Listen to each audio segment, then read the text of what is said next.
naw naa ko ngir ni mu mel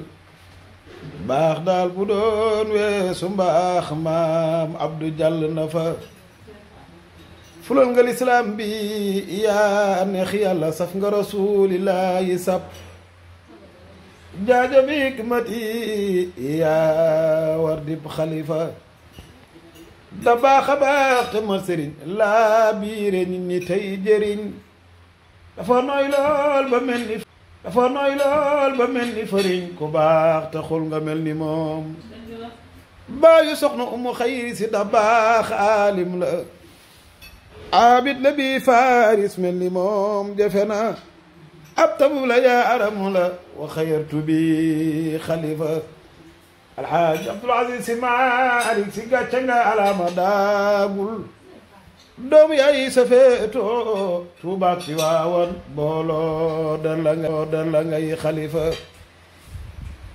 kii bu ngeen xamul li mu doon lislaam bi xam na ko diine ji xam na ko baayam sidil xaaji Malik xam na ni abdu mi mooy xalifa alxaaji abdul aziz si Malik ba muy dundu ko feebar mu seeti la ku deere mu jaale la mbokk gi ku ko bëgg a dog mu jokku la maam abdooy suñu sëriñu soxna Zeynabu ñu ngi mooy da baax Malik si gàcce nga laama daagul doom yaay sabitu tuubaak Tiwaawan booloo dar la ngay xalifa alxaaji abdul aziz si Malik sa tub dem ba bunna demal xencu sunna lu dul sunna bon na lu bon bul sa jëm bu réew ma puroon ci moom jiital ko jox ko la mu moom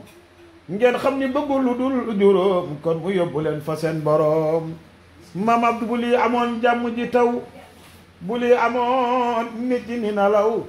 bu lii amoon seytaane daw xam ngeen ni lii moo war a am man da daw naa ko ngir ni mu mel